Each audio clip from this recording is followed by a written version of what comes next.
Have you heard about the secrets behind cow meat sellers? Do you think their wealth really comes from selling meat in the market, or is there more to it? Let's find out together. ABIKE is the most successful cow skin trader in the city of Ijebu-Ode.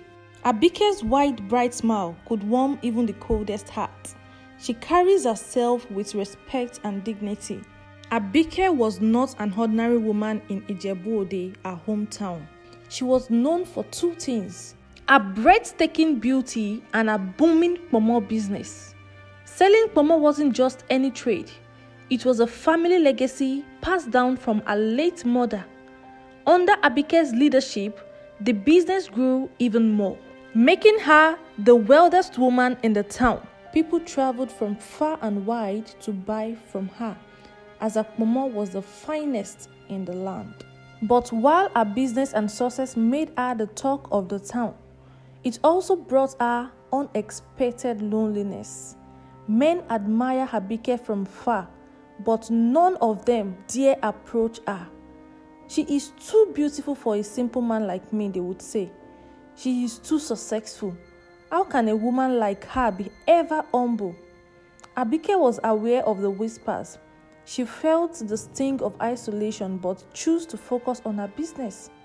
What she didn't know was that even greater challenges were ahead of her. What are these challenges, you would say, right? Let's keep enjoying this story.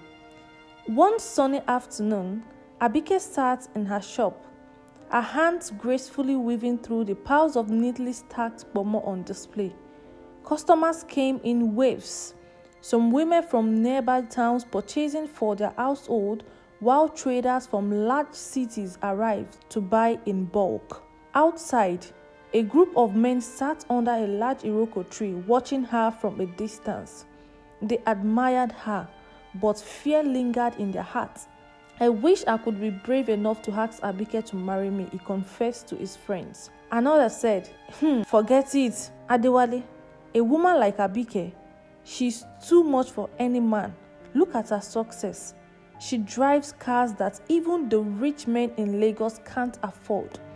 Do you think someone like that will submit to a man? But what if she's looking for love? Just like anyone else," Adewale asked, his eyes still fixed on the shop. Kola shrugged. "It doesn't matter. No man wants a woman who is more successful than he is. It will only bring shame." This was the sentiment of many men in the town. Though they admire her from a distance, they were afraid to approach her, fearing they couldn't live up to her status.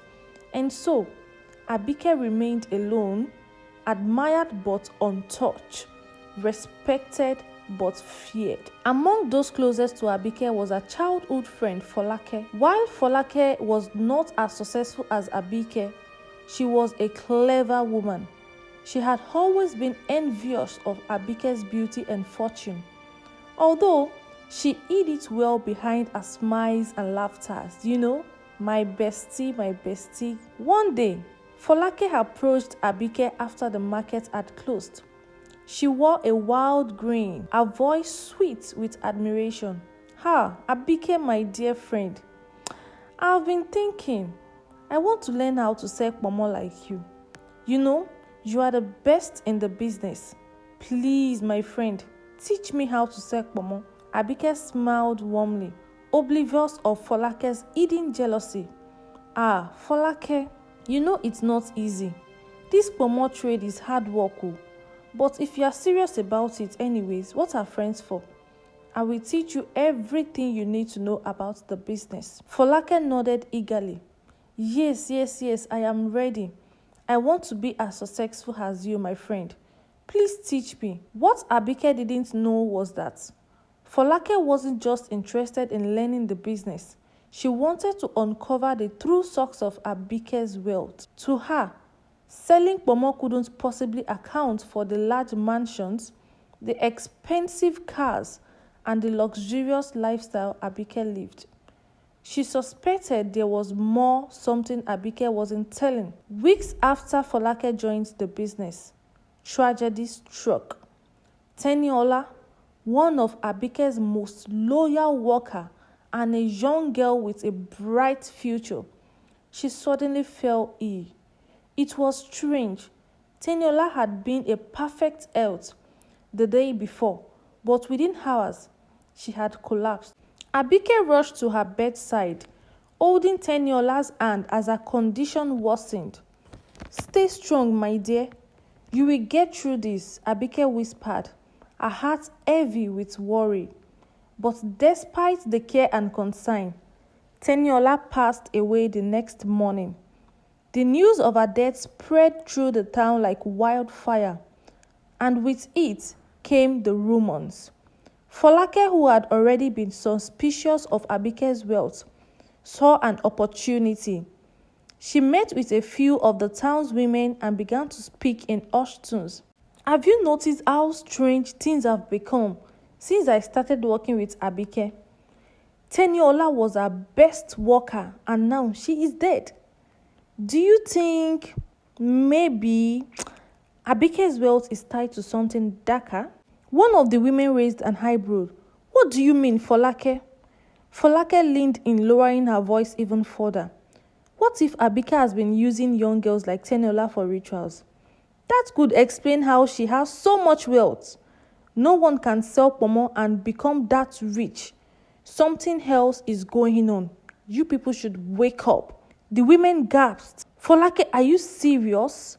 Why else would Teniola die so suddenly?" Folake said, shaking her head. "I am telling you, there is something wrong with ABIKE's success." The whisper soon grew louder, spreading like wildfire. It wasn't long before the entire town was bustling with rumors about ABIKE's and her wealth.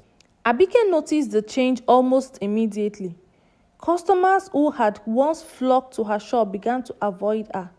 People in the market no longer greeted her with warmth.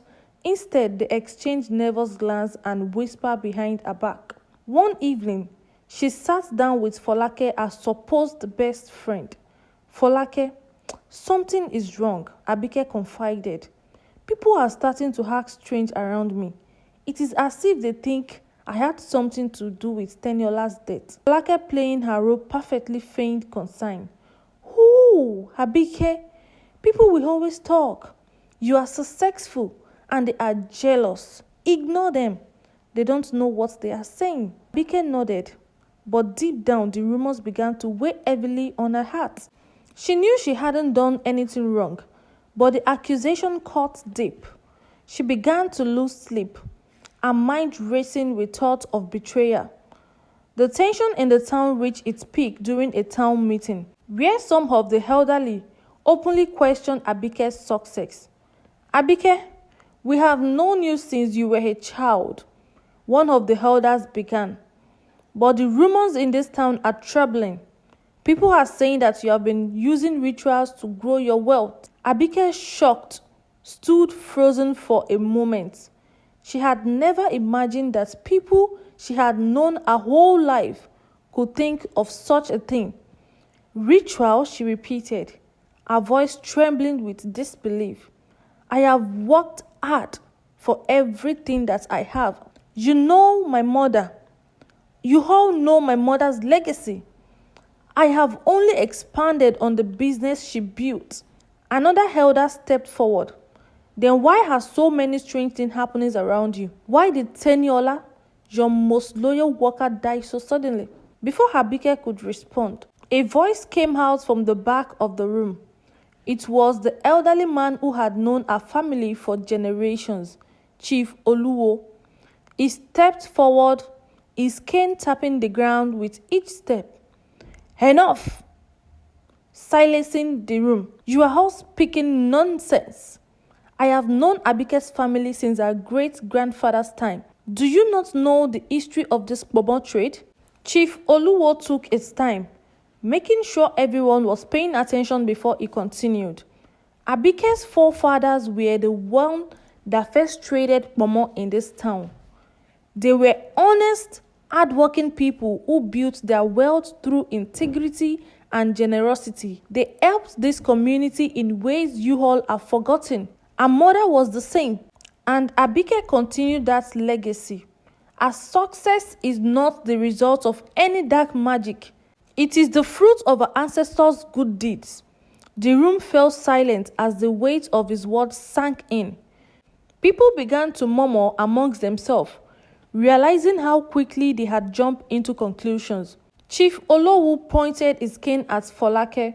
"And you, Folake, you have allowed jealousy to poison your heart and nearly destroyed your friends with your lies." Folake, who had been standing quietly in the back, felt the eyes of the entire town turn towards her. Her face flushed with shame, and she stumbled over her words. I didn't mean to. I only wanted to find out the truth." Abike looked at her with a mixture of sadness and disbelief. "You were my friend, Folake. How could you do this?" Tears well up in her eyes. She had never intended for things to go this far. But it was late now. The damage had been done, and she couldn't take back her words. "I am sorry, Abike," she stammered, her voice barely above a whisper. "I was wrong. I let jealousy take over me. I wanted to be like you, but instead of learning from you, I let envy cloud my judgment." Abike stood tall, her eyes filled with a mix of disappointment and compassion. She could see the regret in Folake's eyes, but the betrayal still stung deeply. "Folake," she began softly, "I trusted you. You were my closest friend. What am I even saying? You were my sister. And you choose to believe the worst of me. You let your own insecurity ruin our friendship and almost destroyed my life." Folake fell on her knees, tears streaming down her face. "Please, Abike, I beg for your forgiveness. I have been so foolish. I never meant to hurt you." Abike paused. The weight of the moment hung heavily in the air. The entire town was watching, waiting for her response. Abike took a deep breath and then, with a calmness that surprised even her, she spoke. "Folake, I forgive you." There was a collective gasp from the crowd. Even Folake looked up in shock, her face full of disbelief. Abike continued, "Not because what you did wasn't wrong, but because holding on to anger will only harm me in the end. And more than that, I believe people can change if they are willing to learn from their mistake." Folake sobbed harder, humbled by Abike's kindness. The townspeople murmured among themselves, some admiring Abike's strength, while others regretted how easily they had believed the rumors. With the truth about her family's legacy and hard work revealed, the town began to rally around Abike. The rumors faded, replaced with respect and admiration for her resilience and integrity. Her Akpomo business grew even more as people from neighboring towns and cities flocked to buy from her, knowing they were supporting not just a trade, but a legacy built on honesty and kindness. Folake, though forgiving, do you think that is the end? Anyways, let's find out together. Folake, although she's been forgiven, faced the harsh reality of her action. The town no longer trusted her, and many of her old friends distanced themselves from her. She struggled to rebuild her life, but Abike's forgiveness had given her a chance to start again. She worked hard, slowly earning back trust of some of the townspeople, but it was a long road. Abike, on the other hand, flourished. Her Akpomo business expanded beyond Ijebu-Ode, with traders coming from as far as Lagos to purchase a famous cow skin. She became even well known, not just for her business, but for her generosity and kindness towards those around her. One day, as Abike was overseeing her workers in the shop, a familiar figure stepped through the door. It was Adebayo, the man who had come from a neighboring town 2 months ago to purchase pomo for his family's festival. He smiled as he approached her. "Abike, I have heard that things have been better for you since the truth came out." Abike returned his smile, her eyes twinkling with warmth. "Yes, it has. I am grateful for the support of the town." Adebayo nodded, but there was something more in his eyes than just admiration for her success. He had been thinking about her ever since their first meeting, and now, With the rumors gone and her name cleared, he knew it was time to act. Abike, he began hesitantly. I know this might come as a surprise, but I have been thinking a lot about you. You are an incredible woman, and I would be honored if you would consider getting to know me better. Abike was taken aback. I hope this is not another snake trying to be green. She had grown used to men being intimidated by her success and beauty. But Adebayo was different. He wasn't afraid of her accomplishments. He respected them. You are not afraid of a woman like me? She asked, her voice soft but curious. Adebayo chuckled, shaking his head. Afraid? No, I admire you, Abike. You are strong, intelligent, and kind. Any man will be lucky to have a woman like you by his side. For the first time in a long while, Abike felt her heart stir. There was something about Adebayo's honesty and confidence that made her believe in the possibility of love again. She smiled at him, a genuine smile that reached her eyes. I would like to get to know you better, Adebayo. As the month passed, Abike and Adebayo grew closer. He visited Ijebu-Ode often, and their friendship blossomed into deep and mutual respect affection. Unlike the men who had feared her success, Adebayo saw Abike as an equal, someone who could stand beside him and not behind him. When Adebayo finally asked for her hand in marriage, Abike knew her answer immediately. Their love was built on trust, understanding, and mutual respect. And for the first time, Abike felt truly at peace.